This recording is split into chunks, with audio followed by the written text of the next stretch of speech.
what if the way that you thought differently could unlock enormous potential within you if you just had the right intervention? There is nothing that a person with dyslexia or a language learning difference can't do, as long as they have the dedicated interventions. They go to college or they go on to gainful employment, which again is a very big fear for a lot of parents who hear dyslexia and they automatically think, oh, my baby's life is changed, my baby's life is different. It can be changed and it can be different, but it doesn't have to be different for the worse. It could be different for the better. There is this pressure put on parents to have all the answers when it comes to being faced with anything that isn't viewed as quote unquote normal. Grant yourself some grace as you're going through this, because this is new for you as well.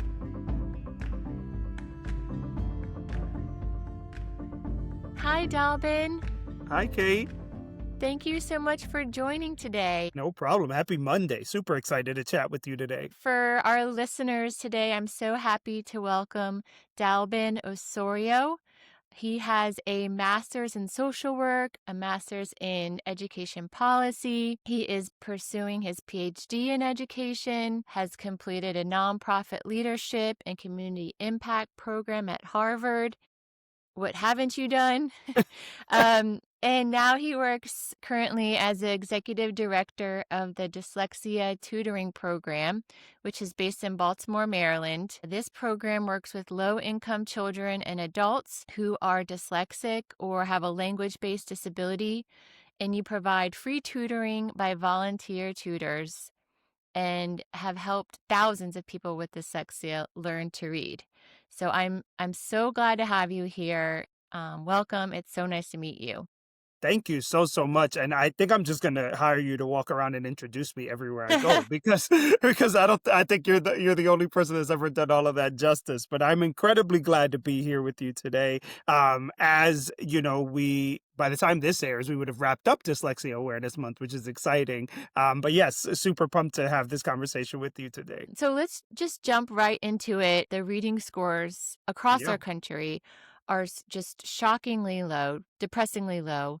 And in Baltimore in particular, 13% of 4th and 8th graders, I got this from your website, are at least proficient in reading. So that makes the work that your program is doing just absolutely crucial for the community. I understand the program was started back in 1985, like 40 years ago. So tell me about the original vision and how it's evolved under your leadership. Yeah, that's a great question, Kate. And so I often joke that DTP is as old as I am because I just turned 40 in May. And one of the things that kind of jump out to me, so you alluded to my background in the nonprofit space, but the mission of DTP is very personal to me. My niece, who is 12 years old, was just recently diagnosed with dyslexia, and this is after years of my sister being made to jump through hoops, flagging concerns for the school system, and the school system kind of ignoring them. She noticed that my niece was flipping letters when she was reading, that by the time things landed in her ear, they weren't the way that they came out of my sister's mouth. And now some of your listeners may say, well, that's normal teenage stuff. And some of it is, but some of it is also, that it's a phonetic issue, right? Something's just not landing in the brain by the time we get there. And so DTP was originally started in 1985 to work with young people who had been justice systems impacted. So young folks who were either going into incarceration or coming out of incarceration. And the model, the way that we deliver service and to who has shifted from not just young people or adults who've been justice impacted, but really to young folks and adult learners across Baltimore, right? So right now, the thing that I like to say when I go to events is we have scholars who are as young as 3 years old, who parents maybe are looking for an early intervention and are seeing some signs already. And our eldest scholar is 73 years old, right? So we have folks who just, again, had often been ignored by the traditional school system, right? And so we come in to really fill this gap in a way that that the model for us wasn't designed like that originally. And so under my leadership, I've been here since June. It's been almost 4 months, but a lot of the things that we've been trying to do is reframe dyslexia as a weakness and really look at it as more of a strength, right? You just think differently. And what if the way that you thought differently could unlock enormous potential within you if you just had the right interventions? And I think that that's key when we speak about any language learning disability, but namely dyslexia, because one in five people have dyslexia. That's a massive massive undertaking. And in Baltimore in particular, that means around 39,000 individuals have dyslexia. And some of them are undiagnosed. Some of them have never had an intervention at all. And then we feel like if we can provide tailored, structured, accessible service for those folks, that can really open up a wealth of opportunities for a large population that's often ignored in Baltimore. That's amazing. That's Yeah. such important work. I'm so glad to Thank hear you. that. And you actually touched on something with your niece. Many parents are told, don't worry, it will come. Or, I heard Right. that in kindergarten. And that might be the case for something like riding a bike. Like they will eventually learn to ride a bike. Right. But with reading, that's not true. That it doesn't just miraculously happen. Mhm. So, Yeah. what is likely to happen to these kids with dyslexia who don't get the support that they need? Yeah, so I love that you said this this idea of this myth that, like, you know what, like, don't stress it, they'll grow out of it. That's not true. That's not true. And I don't mean to laugh, but if you work in the nonprofit space enough, you get an idea of what these myths are, right? And the myths around dyslexia are some common ones, right? They'll outgrow it. They're just bored with reading. They just don't like reading. When the reality is that, I'll be honest, if I was struggling to understand what was being thrown at me, I wouldn't like it either, right? I'd be like, well, that's just not for me. And so, what happens normally to a young scholar who, again, has been ignored and doesn't receive the supports that they need is that then they become a frustrated adult, right? They become the adult that doesn't move up in their profession because either they haven't learned how to fill out an application, or they get frustrated when you're telling them instructions. So now they become that problem employee. I'm using air quotes because we use this dehumanizing language when we don't help the young folks, and then they become the frustrated adults. And one of my favorite quotes, a mentor of mine said it, a young person who never felt the warmth of the village will burn the village down to feel it. And that's what happens with adults. Like, if you've constantly been told it's a you thing, it's a you thing, it's a you thing, what do you think happens to that when you've internalized that after 15, 16 years, and now you're an adult forced to grapple with the fact that it really wasn't a you thing? It wasn't really a you thing. And so you lose economic opportunity, you lose the ability to really foster relationships, because, again, nobody has sat with you and taught you that you have value, even if you learn a little differently. We're not discarding young people and adults just because they learn differently. Yeah, that's absolutely so true. And I read that you often have a lot of students that come to you after being bullied, or Very they've much. lost their self esteem, or they're in danger of dropping out. You saying, age 3 to 73. Can Yeah. you tell me more about the typical student who comes to your program and kind of what their journey looks like? Yeah, I love that question. So because we're entirely free, this isn't like T-Mobile where you get a secret bill like a couple months later and you're like, oh, I didn't sign up for that. We have worked with young folks for as short a time as 6 months, right, to just really provide that dedicated intervention right at the beginning when parents are starting to notice that there may be some concerns that they have. But we have some scholars who have had the same tutor for 5 years, and because it's free and because it's accessible, the parents are able to build that relationship with this dedicated person that we've trained. So that's, I think, something that makes us different. I think also the young person that comes to us is usually, again, somebody that has been bullied, somebody that has been ostracized, somebody that has been made to feel less than. And for us, one of the things that we've undertaken in the time that I've been here is supporting the whole student. So we have an initiative called the Be Well Initiative that we partner with a community-based organization to really be able to provide dedicated mental health interventions to scholars who come through our program. So that way, we're not only meeting them where they are academically, but we're meeting them where they are socially and emotionally. I think, and you went through this, I'm sure, with your daughter. Think about how many times your daughter may have came home just really beaten down and just made to feel like, you know what, there's something wrong with me. And then I often think about, like, my sister and my niece, and how many times my niece would call me crying, just frustrated. And schools oftentimes believe, okay, we've now accepted that you have a learning difference, right? We've accepted that. We're going to give you the intervention, but it's not really going to look the way that it really should look like. But we're going to give you some intervention, but we're never going to deal with the fact that you were made to feel like you didn't know anything, but you were made to feel like it was your issue, right? And with parents in particular too, there's a big it's a thing that I've been pushing with my staff and our team is we also have to reach our parents as well. Our parents who have been made to feel like this is a you thing. You need to fix it. You need to read more with your child. It's on you. That's not what it is. This is a systems. It takes if I don't know about you, but before I became a parent, I have 2 kids. Somebody said to me, "Oh, it takes a village to raise a kid." So if it truly takes a village, how is it that it's just my responsibility for solving everything that's going on in my child's life? It just doesn't work like that. Our kids are in school for 8 to 8.5 hours a day. So this assumption that it's just going to be on the parent is absurd, and I think that's another myth with dyslexia that happens. But our young people leave our program feeling better about themselves, feeling like they can achieve anything, which they can. There is nothing that a person with dyslexia or a language learning difference can't do, as long as they have the dedicated interventions. But they feel more assured of themselves. They go to college or they go on to gainful employment, which again is a very big fear for a lot of parents who hear dyslexia and they automatically think, "Oh, my baby's life is changed. My baby's life is different." It can be changed and it can be different, but it doesn't have to be different for the worse. It could be different for the better. I love that. I love the holistic approach for the child. And sometimes you do just need somebody to be telling you you can do this Absolutely. for the kid and the parent. And also, I think for my daughter, the shift I saw when she was finally in a place where they were like you said, meeting her where she's at instead of, being 10 steps over here. Of course, Right. she's confused and doesn't understand. Start where she's at and, where she's comfortable, and then she internalizes that and feels like she can do Big this, and time. Big and time. that builds so much confidence.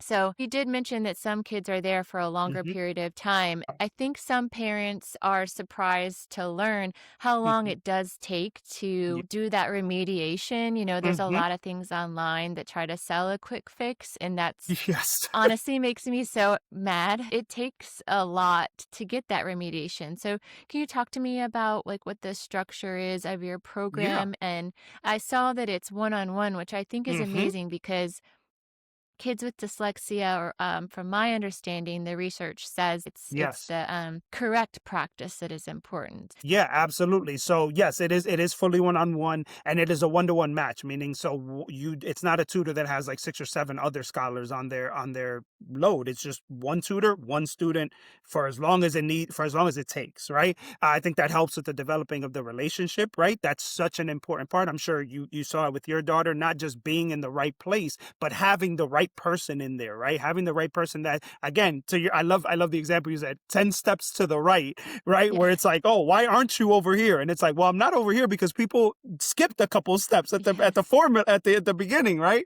And so that one-on-one relationship is key. So all of our tutors are trained in structured literacy with or in Gillingham methodology weaved into that. You mentioned the quick fixes. There are a lot of quick fixes in this era of social media that sucker parents in, right? In a lot of ways. And again, you're a desperate parent, right? You're seeing your kid be frustrated. You're seeing your kid just be really, really upset, and you want to help them, right? And so I never blame a parent for falling victims. I'm with you. I share the frustration and like, why would you take advantage of this person that's trying to figure out how to best help their kid? But so our tutors are trained. They train with a cohort. So we have one instructor and a cohort of about 6 to 7 tutors. We can go as high as 12, but if we have 12 tutors, we bring in a second instructor. So that way our instructors also have that really targeted, structured training. After they're trained, they are then assigned to a scholar. And we organize what we call a spark meeting. So we come together, we bring the tutor, the young person and their guardian, or their young person and a trusted parent together, and we give them what we like to call them, we're dubbing them micro assessments. So they're not really like, we're not sitting there for 90 minutes trying to figure out what the issue is phonetically. Like, because ultimately, most kids with language learning differences, you'll see improvements in their grades, but the research shows that test taking gives them a natural anxiety. They get very anxious when it comes to taking a test. So what we try to do is just these micro assessments, 60 seconds, 60 to 90 seconds. Can we gauge where exactly the deficiencies are? So then when your tutor's working with you, they're working on that, not working on trying to solve why you can't decode for this when maybe that's not your issue.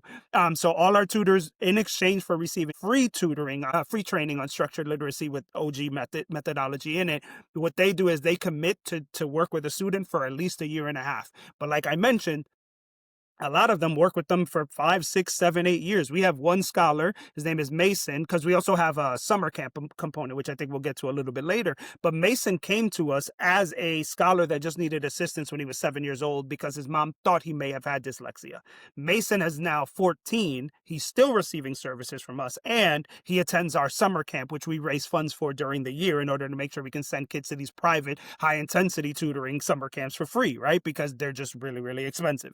And so our tutors, they stick with us. We develop them. Some of them go on to become educators. Some of them go on to become literacy instructors. One of the things that we've been actively searching funding for, and that we've applied for grants for, is the use of AI to create these like almost like the Duolingo for dyslexia folks, where you can download a game and just kind of reinforce the things you're learning from the tutoring session in between tutoring sessions. We're actively exploring going from once a week to 2 hours a week because we've seen that the research shows that there's much more improvement. Even we have really good gains at 1 hour a week, but we see Mhm. exponential growth when it's 2 hours a week. But our tutors are great. They're committed. They love their scholars. They develop relationships with the parents, right? And we continue to professionally develop them to make sure that they know what it's like to de-escalate when a scholar gets frustrated, right? Know that it's not a you thing. Do not personalize that, right? It's a lot of work that goes into making sure that the model works well and that the model works the way that we think benefits the scholar and the family, not so much that it'll benefit us. I tell people all the time, this isn't the Dalbin show. Like, I don't need it to work the way I need it to work. I need it to work for the families and the children that we're servicing. That's who it needs to work for. And so far we've been pretty successful in that. That's amazing. I don't know if all parents listening will be familiar with the Orton Gillingham approach. So much research has backed this approach for kids or adults with dyslexia. Can you tell everyone more about Orton Gillingham and what is kind of involved in all of that? Yeah, and you'll hear a lot of folks say the OG method, the OG method. The thing that I like to remind folks is that our method is structured literacy with the Orton Gillingham methodology in it. So the Orton Gillingham model believes that through structured, dedicated interventions, language learning differences can be quote unquote resolved. That's what they believe, right? And so the way we use that in our model is one-on-one tutoring, usually working on either decoding, phonetic issues, whatever we've identified in those micro assessments, but it is very targeted towards that specific issue. The thing that I think I would want to stress to the parents listening for you is that if your child, say for example, is struggling with phonetics, and as we're assessing them, we see that there's a decoding issue, we will shift our lesson plan and have our instructors shift their lesson plan to really target those issues. I think a lot of what disheartens a lot of parents when they come to us is that they assume that I know my child, right? And so I know that the issue is X. But in the assessment, we've identified that the issue is Y. And so that's why the Orton Gillingham methodology is so successful with this population, is because it really does target the real issue that we may not be seeing right away. We've had scholars who come forward who will give us their report cards, and they have A's and B's in ELA, right?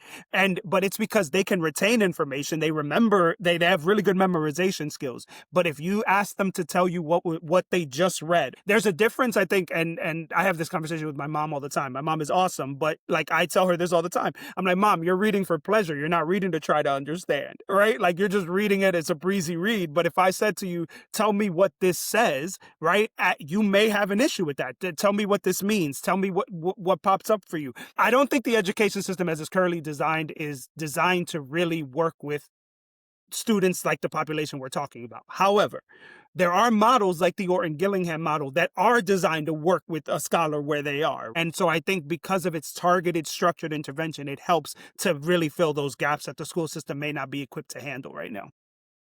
Yeah, and things like, phonemic awareness Yes. is, I feel like, a perfect example of where Huge. a parent might see that their kid is having trouble with reading, but they don't know how important phonemic awareness is, Right. which is hearing the individual sounds, and Yes. that's sort of, in my mind, at the bottom of the pyramid, and you Very got to much get so. that stable first before you It's the move on to the foundation, right? next. It's the Right. foundation, right? Well, and think about a kid who, again, they can sit there with a book in class and they're asked to read it. They're asked to read aloud, and you see them just like their body shuts down, right? Their body shuts down, and then as they're going through the words, you see that they're like that. it's the way that they're reading the word isn't how it isn't their brain isn't processing it that way. It's exactly what you're talking about when it comes to phonetics, right? And a lot of school systems will think, well, you just don't want to read it. Right? Yeah, the frustration is because you just don't, and it's not that at all. It's their brain, the way that the word is getting to their brain, it's not landing the way that it is on the page, right? And so that's where the structured intervention comes in. So you tell me about the progress that you're seeing with the Yeah. kids, and I love that you do the little micro assessments because I've seen that too. It's the anything that's an assessment Freak out. is overwhelming. Yeah. Anything that's a game, okay, let's Yes. do it. So, what kind of things do you measure or what kind of things could a parent be Yeah. taking note to Hmm. understand whether their child is progressing or Yeah. not? Yeah, that's a great question. So I would urge your listeners and parents who are tuned in to focus less on a letter grade or this idea of, well, they can structure a paragraph, right? Because that's another part of it too, the writing part of it. Right? If you're struggling with literacy, you're going to struggle with writing. That's usually they usually go hand in hand. But what happens is that people treat a writing issue very differently than they treat a literacy and reading issue. And so if a kid becomes really well versed at being able to structure a paragraph, oh my God, that's it. Their dyslexia is cured. That's not true. That's not true. And also I want to push parents on, like, don't think of it as like dyslexia needs to be cured. Don't think of it that way, because I think you set yourself up for failure as a parent if you're like, oh, my kid has been receiving this structured intervention for 10 years and they still have, yes, they still have they're still going to have dyslexia. Yes, they may have just gotten better at managing it and learning little tricks that help them to get through it. So that ties in perfectly to your question. I think the things that we push parents to try to see the progression in is your scholar understanding a direction that you gave them in a way that you intended it to be understood. So, Hmm. for example, if I write out an instruction for my 7-year old and I say, don't forget to take out the trash, and as she looks at it, she's no longer flipping words to where she's like disregarding the rest of the sentence to only focus on the words that she recognizes, that she feels strongly about, then that's what our micro assessments look for. Are things landing in your child's ear the way you intend them to land? Is it when they're reading, are they able to sound out the word and it's exactly what they're reading? And again, it could be one of the things we constantly, so we had a bunch of back to school events and we gave out books and book bags and all that stuff.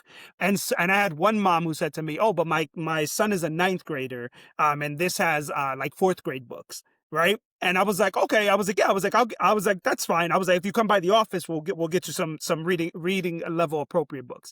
But then when we assessed her ninth grader, we saw that he wasn't reading at a ninth grade level. He was reading at a fifth or sixth grade level. But because he had been ignored for so long, as we talked about a little bit. So when I sat with the mom, I said to her, I was like, you may want to go back and have him read fourth and fifth and sixth grade level books because the foundation is shot. Our micro assessments really do a really good job of assessing where the gaps in the foundations are. What was missed when they were in kindergarten, first, second, third grade, that we can go back and remediate, because we can. That's also another myth. That a lot of folks believe that once they get to ninth or 10th grade, forget about it. You can't. No, that's not true. The really good thing about the Orton Gillingham methodology is that it is designed to catch you where you are. If you are a ninth grader who is reading at a fifth grade level, but you've been just kind of passed through and allowed to skate through we can work with you. Our interventions will work and you will see some progress. But you want to see if directions are landing the right way. If you want to see if they're sounding out the words exactly how they sound. You also want to, one of the things that I try to, and I gauge this through surveys, through feedback, is your child less frustrated when they're reading? Right? Because that Mhm. implies that, again, the feelings of anxiety, the feelings of, I'm not good enough, that those feelings are starting to kind of fall by the wayside, because even if they're still struggling a little bit, they're struggling less, and and they're being able to manage those frustrations. Because a kid who doesn't get it will either give up reading, they'll be like, oh well, never mind, I'm just not reading anymore, or to appease a parent who's just like my mom was. My mom was like, you have to read, you have to read, you have to read. And I was like, okay, fine, I'll keep reading, but I love reading. But you'll see that they'll just do it to appease you. But we notice it even in the testimonials. If a child is less frustrated, if a child is able to start gaining enjoyment from reading, even if they're reading a couple of grades below their current grade level, then that's where we can see the real change and the real progress. I like that as a method of assessing without, like, a test. Yes, without assessing. Yeah, yeah. Yes.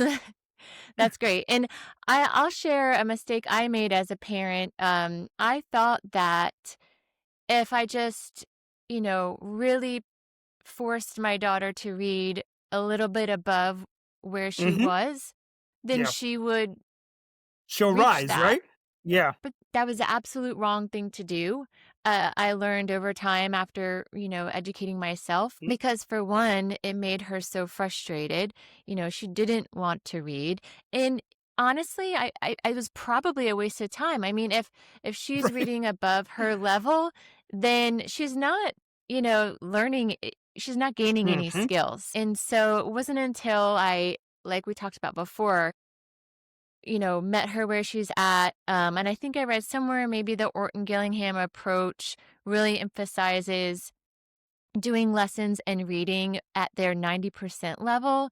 Yes. Yes. They have, they're like, I can do this, but, maybe 10% of the Mhm. words they need help with. So they're practicing Mhm. that. Yeah. So I just wanted to share that because that was a mistake That's I made. big.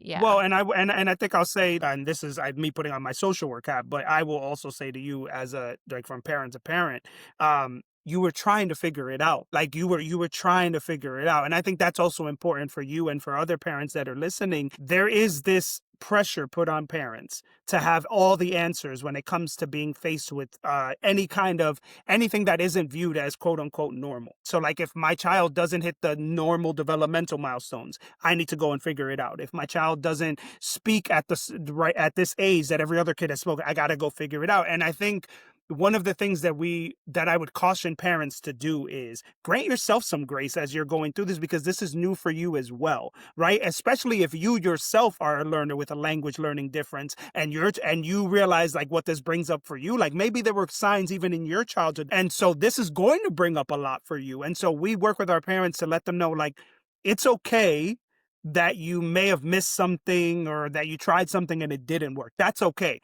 I think where we run into the real difficulties is when we keep doing the same things, and we now have new information and we're like, no, I'm still gonna keep doing that. But I love that you didn't change your expectations of your daughter. I think that there's strength in that, right? Because you were like, we're gonna try this, right? But yes, the Orton Gillingham model does say that again, if you can keep it at an 85 to 90% level where it's like, okay, this is where you win, because then they're going to build the skills to tackle that 10%, as opposed to what more traditional education services providers do is they focus strictly on that 10. And that's when you lose kids. That's when you start to lose kids, because the frustration just becomes too palpable, and they start to internalize that and make it bleed into other subjects as well, right? Because if I can't read this, that means I can't read a math problem. That means I can't decode another language if I'm taking Spanish or French in high school. And then you become a very beaten down scholar at that. Yeah, you explained that perfectly. I have a question about Yeah. spelling. Yeah. Spelling is a real struggle for people with dyslexia. When you're going through maybe like the sequence of phonics skills, do you not move on until they have a skill mastered for reading and spelling, or do you not worry so much about the spelling and move on when they have the skill 90% reading? Because I can kind of see both approaches, because Yeah. the spelling feeds the reading, Very much but so. then spelling is hard. So how do you approach Yeah. that? Yeah, so that's a great question. So the way we approach it at DTP is if we can get to the 90% reading kind of benchmark, not that we forget about spelling, but we'll try to integrate it into other things. So, for example, you mentioned the use of games. One of the things that we try to do, and we try to structure everything like a game, because what we've noticed is kids are competitive. So if I tell a scholar like, oh, you got 700 points in this game, they're like, okay, well, I can get to 800. I can get to 900. If you tell a scholar they got a 70 on the test, they'd be like, well, that's fine. Mind you, 70 and 700 points, 700 out of 1,000 points, 70 out of 100, it's the same percentage, right? And so Yeah. what we do is that, so as we see the progress, we try to continue to weave the spelling into the continued work, because what we don't want, we believe in banking wins is what I like to tell my team. if we see a scholar that's at that 90% benchmark, and we've been telling them during the entire course of their enrollment in our program, we were trying to get you to 90%. We want, right, we've set this goal. And then now you get to 90% and we're like, oh, by the way, we need you to spell 35 words correctly until we really consider it a success. We're going to lose a lot of scholars, a lot of scholars in that regard. So the way we approach it is 90% is the benchmark. The spelling is a nice to have because it's going to reinforce all the other things. We can get to that through continued repetition. We can get through that through targeted micro assessments. We can get to that through a lot of additional work. Because also there's people our age now, and you're younger than I am, I imagine, but like there's people my age now that butcher words when I ask them to spell something. And I'm like, okay, so you clearly, this is an ongoing thing. Whereas they can read beautifully, right? They can understand what they're reading and all that, but spelling jacks them up. And we know that spelling, it's how things land. There's language barriers. Are you a second language learner, right? Is English your second language? So that I think has less to do with the literacy issues that we may identify when we assess you. And so we don't want to put another hoop in front of a scholar that says, yeah, now you gotta hit 90% on spelling as well before we move you forward. I think that makes so much sense, and, even now, with spell check, Hmm. I've gotten a little lazy, and I just Yeah, type out an email and and just click accept, accept, accept on all the words that I spelled wrong, especially yeah. the tricky ones, Very much so. So I'll tell you a story. I won a spelling bee in fifth grade, and the person that I beat misspelled exercise. Right. So now again, like for me, that was the greatest moment of my life up until I was in fifth grade. But I then, as I've gotten older and moved more into this space, I realized like that must have been super embarrassing for this fifth grader to have misspelled exercise. And so like for me, I love spell check. I use pro writing aid on my to read a lot of my things to make sure I'm not missing things because it is so easy to mix letters, to put a C where there really shouldn't be a C. When you try to sound out something, you're like, okay, well, I think it sounds like this because we're all still actively working on that muscle in our brain, right? Whereas with reading, we've all read something. And if we've had even the smallest interventions with reading, we've gotten a little bit more comfortable where we can memorize material. We know what certain things are supposed to sound like. It's one of those things where spelling is a muscle we have to continue to work at. Reading kind of becomes a thing that we do. And so I share that with you because yes, I use pro writing aid all the time. I'm like, I know this isn't how this looks at all. Yeah. So tell me more about the technology that you're using, Yeah, to kinda supplement the repetition, because repetition is so huge. important. Yeah, so right now what we're doing is we're trying to weave in generative AI into some of the stuff that we do to really fill in those gaps when it comes to repetition, and when it comes to just really meeting learners where they are. Because I think one of the in the education space, and particularly in the nonprofit space, there is this big fear with AI, right? And the thing that we've been kind of seeing in the funder space, but also just with a lot of community-based organizations that we work with, is that AI can be the great equalizer between folks who are making like $250,000 a year, who can really afford private tutoring, right? And the folks who are like that missing middle, who are making 80 to 90,000 a year, who again that's not considered low income, but you can't afford those high-end things. And then that's even less, that's even more to say about our folks who are again below the poverty line, right? And so we are weaving AI into our assessments, be able to gauge exactly where a student is, and then see if that matches what our tutors are seeing. One of the grants that we applied for was to create literacy hubs in Baltimore as an early intervention method for scholars who may not have dyslexia or language learning difference, but as I'm sure most of your readers can attest, the earlier you start reading with a young kid, the better. So we're trying to create these literacy hubs all throughout Baltimore in partnership with the local libraries. What we would use there is again iPads. Like we would provide iPads to families so that way they could download books through Libby, so that way they can read at home. That way, in case they don't have a chance to go to a Barnes and Noble or a local bookstore, the library could supply books for them free of charge. I think for us, the biggest mission is how do we use technology in a way that doesn't increase costs for our families, that doesn't make it burdensome to be a part of our program. And the way that we do that is through our generous donors and some of the foundations that have given us money. So we use iPads where we can. We use smart boards when we can to try to emulate and replicate as much of the school environment environment as possible when you're having these one-on-one sessions. So tutoring sessions occur at our office in the Rotunda in Baltimore, but we can also meet you at the library, or if there's a, or at schools. We have a lot of strong partnerships with the community schools in Baltimore as well. So AI, the use of iPads, the use of smart boards. If we can get funding for this app, we'll be using that, which again is designed very much like a Duolingo, but for language learning differences. So it's games built in. We are designing a learning management system where we would partner with school systems to train their educators on how to identify signs of dyslexia sooner. You'll hear me say this if you've ever heard me speak in the community. I don't believe in being a band-aid. I believe in systems level change.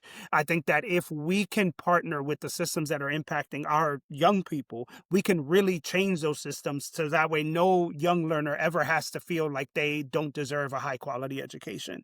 And technology has a huge role to play in that going forward. And we're trying to be at the forefront when it comes to the nonprofit space of figuring out how to leverage those tools for good. And how do we make it so that way, if you're a young person in a part of Maryland that doesn't have really strong internet service, for example, or you don't have good transportation, so you can't get to a library, how do we meet you where you are? And technology is the way that we would do that. That is so cool to hear and Yeah. exciting too. Can you talk more about the importance of removing those financial Yeah. barriers to dyslexia support? Because private tutoring is expensive. Going to private dyslexia camps is really expensive, but it's life changing for those who can. Yeah, absolutely. No, that you're spot on. It is. We estimate that private tutoring could cost a family, and could cost a family almost $15,000. Now, if you're a family that is in that low to middle income range, how do you have $15,000 of disposable income to pay for tutoring? And school systems, generally speaking, will actively fight against an actual diagnosis of dyslexia, because then they have to meet the need, then they have to provide the service. So if the school system won't give you an official diagnosis and you don't have $15,000 in disposable income, what are you supposed to do? And so for us, I mentioned that all our tutoring is free. We train our tutors for free. We also screen young people for free, young and adult learners for free. So if you feel like you may, again, maybe you don't have dyslexia, but you have a language learning difference, we will screen you for free to see where these gaps are phonetically, where these gaps are in terms of where you're learning, where these gaps are, and then we can then meet those gaps. And so for us, that's how we lower the barriers. We make sure that everything, every step of the way, doesn't cost you a penny. Because the last thing we want is for a parent who's been made to jump through numerous hoops to finally access a service that can benefit them or their child, that then we're told, oh, by the way, it's going to cost you X amount of money. That's just, it's super disheartening, and my, before I became the executive director here, I'd done like workforce development stuff. I had been a child welfare social worker. I had been in a school doing therapy.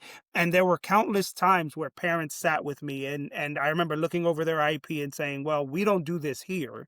But I know that the Y does this, or I know that this organization does this, right? Or the Maryland Book Bank, which is a great organization in Maryland that we partner with, they provide free books to families.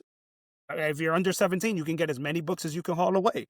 And during the holidays, we're going to go out there with their bookmobile to give out books and get our resources into people's hands. We also designed a literacy lifeline toolkit for parents that we will be giving out, that they'll get free of charge. So things that they can do at home, best practices, things like that. But we never want to be a reason that somebody doesn't get the help that they need. And so that is just an absurd proposition in this day and age, that we're like, yeah, you need this and you need to pay us for it. Like that's Mhm. just crazy. So we don't believe in that. So it's very important for us. So anytime we go after funding, we make sure that it either goes into our general operating so we can keep the costs at zero. We are going to pilot a model where we actually pay our tutors. So we're going to work from a free model with our volunteers to actively paying them. But again, still not charging the families. So we are actively working to expand our volunteer base, because I have set an internal goal. And when I got hired, I said, so as of right now, we have 84 tutors and 84 students. The goal is to get to 200 students by June. To get to 200 Wow. students, we need 200 volunteers. But some of them, yes, through the goodness of their hearts, they're volunteering. But if we can pay some of them, I think that'll drastically expand how many tutors we can bring on. But again, through no cost to the families, because that is we're dealing with communities that have been strategically underinvested in, communities that have often been ignored. We're talking about single moms, single parents, communities that just don't have the infrastructure to really be able to make it so that way you can access this service. And for a lot of families, we are their lifeline, and keeping it free is absolutely unequivocally something that we will continue to do. That's life-changing for the Yeah, families that are taking part of your program, and must be so rewarding for your volunteers. I don't know if people realize that Orton Gillingham training alone is yeah, incredibly expensive. yeah, Um, so you're really doing a lot. What are some of the bigger challenges that your program is facing right now? And you talked about your goals. Was there any other yeah, goals for growth? I mean, more than doubling the people you yeah, serve yeah. sounds incredible. Yeah, so yes, the goal is to get to 200 scholars by the end of June of 2026. So we have about 9 months or so, and then the goal for the following year is 315. Oh, so to continue to gradually grow. Another goal that we have is to expand into other parts of Maryland. So we get referrals from so many places in Maryland, and all we need is one tutor from that community to be able to sign up a kid for it. But now we're actively, intentionally going out into these communities. So in October, we are launching our first tutor training in Pasadena, Maryland. So that's in Anne Arundel County. And so that's in partnership with Botkin Elementary School. So a lot of what we're doing now is entering into partnerships with schools who have educators that want to be trained and want to access our training for free, right? So we will train them for free. And then in turn, they will then go and provide free tutoring to kids in their community, right? And that's again a way to deepen our impact. And so our goal is to have at least one cohort trained in every county in Maryland by June of 2026. That's a goal that we've set as well. And I think for challenges, Kate, it's interesting. It's a very interesting time to be in the nonprofit space. And I think that's a challenge in and of itself. However, I look at it very much as a window of opportunity. I think that the nonprofits that figure out what they're good at and scale that will be the nonprofits that stay much longer than the nonprofits that are like, oh, I want to do everything right now. And it's like, you really can't do everything right now. And so for us, our goal is to make it so that way the free tutoring model that we have built from the ground, it continues to remain accessible and of no cost to families who need it. That is our goal. We are dipping our toe into workforce development for neurodivergent learners because, as we know, that is a population that is often ignored in workforce development. And employers are not geared towards meeting a neurodivergent learner's needs when they become an employee of them, right? So for us, it's for us, there's mission bleed and there's mission creep. We are doing mission creep where we're still serving the same population, but we're trying to serve them differently, right? We want to do one of the things that we applied for funding for is a STEM boot camp for girls who have dyslexia, so neurodivergent girls, because the STEM field is very much underrepresented by young women, right? And so if Mhm. we can lower the barrier for learners who have a language learning difference to get into this space, that's something we're going to do. I think the challenge overall is continuing to sell that what we're doing works. I think it works. The numbers bear it out. The research bears it out. But because we're working with a very niche population, very often it's like, well, to the point that you made, I think originally at the top when we started talking, no, those kids will grow out of it. They just need to read a little bit more.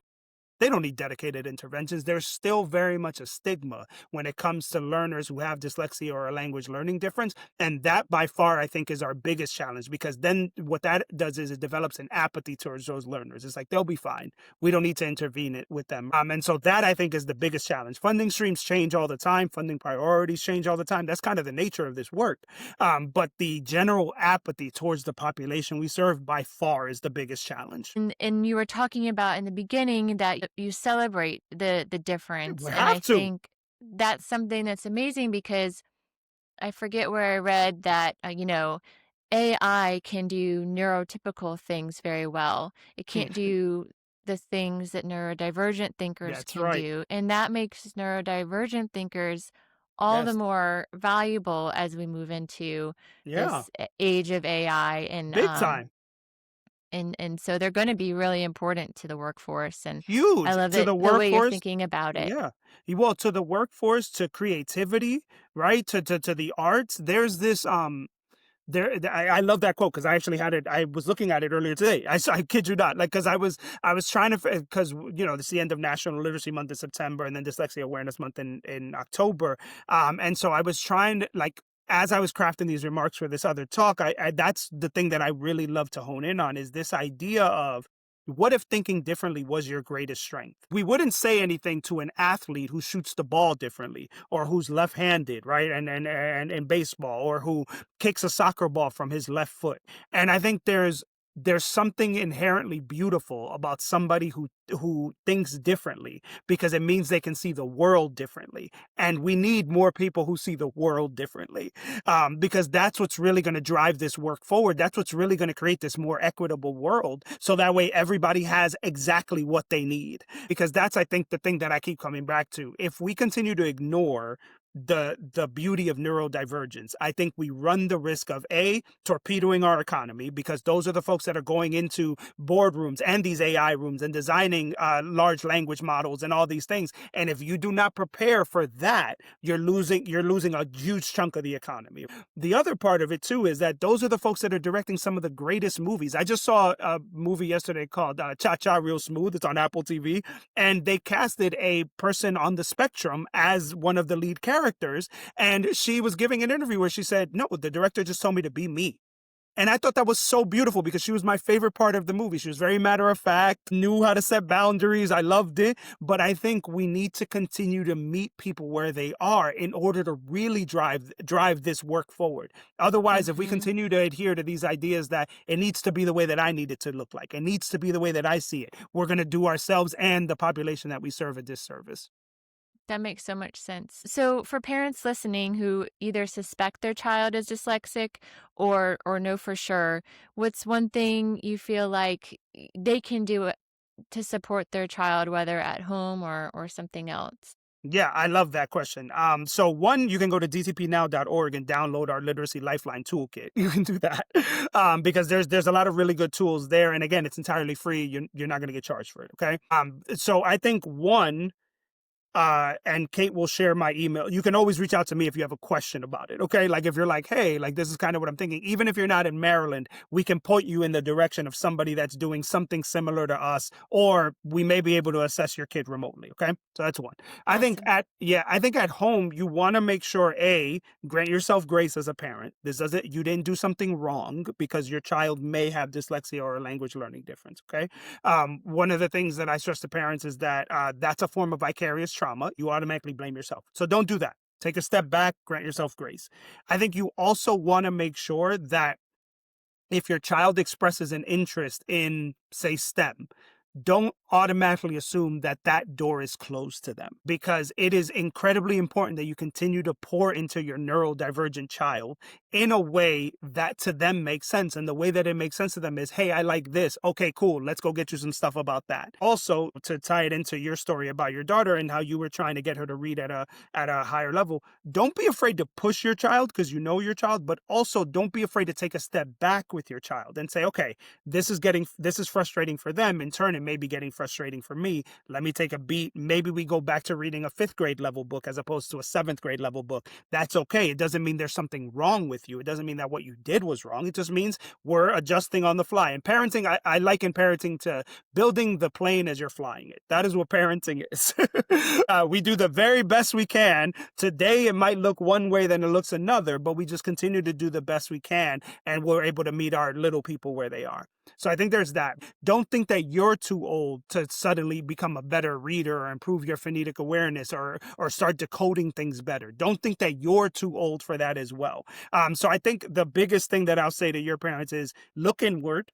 Do a lot of the work within yourself. Do not feel like a failure. Do not like that. That's how you can best create the environment where your child can then be like, okay, I got this word wrong, but my mom's not going to be mad at me. My dad's not going to yell today, right? Like I'm not going to be called something crazy because I misspelled this word. You want to create the environment that is conducive to growth because even minimal growth is still growth. And I implore your parents to also do that with themselves. You're trying to be a little bit better tomorrow than you were today, and a little bit better the day after than you were the day before. And even if it's minimal, it's still a little bit better. That's great advice. You mentioned the website where parents can get the toolkit. Where else can they find information about your program and everything that you're doing? Yeah, absolutely. So my email is dosario at dyslexiatutoringprogram.org. I promise that by the time this episode airs, it'll be more dyslexia friendly. So it's dosario at dtpnow.org by the time this episode airs. And so you can go on our website, dtpnow.org. You can email me if you ever have any questions, even if it's just to get a second look at an IEP, or maybe the school system said something and you wanted some. I have a ton of experience in that realm as well, having been a school-based social worker, having been a mental health therapist myself. So even if it's just you need somebody to take a look at something, you can always reach out to us. We have a very dedicated staff. We're a small but mighty team, and we always strive to help folks. You can find us on social media at DTP_Baltimore. That's on TikTok, Instagram. Our LinkedIn is the LinkedIn thing / Dyslexia Tutoring Program. But honestly, don't ever hesitate to reach out, even if it's just to ask a question, even if it's something that you're like, man, I don't understand this. I will never feel like it's a waste of time. I respond to all of my emails. I don't have like AI generating my email responses, so know that. But we're here to help all of you as much as we can, and we think that together we can build that healthy village that really leads to so much growth for our young people and our adult learners. So please come join us on this mission. That's awesome. Thank you so much for sharing all of that. And I'll put that in the show notes so people can link straight to it as well. Awesome. Dalbin, it's been such a pleasure learning from you and talking to you. Thank you for making the time to talk through all of this important stuff with me. Absolutely. It's been an absolute pleasure. You are a rock star, Kate. I will tell you, this is my first interview as the executive director. So I'm glad it's you. Oh, I'm that's glad it's awesome. you. Yeah. Yeah. I'm Well, super thank excited. you. Thanks for listening. If you like this episode, share it with a friend and be sure to subscribe so you don't miss the next one. You can also follow us on social media for more helpful tips and resources at Dyslexia Made Clear.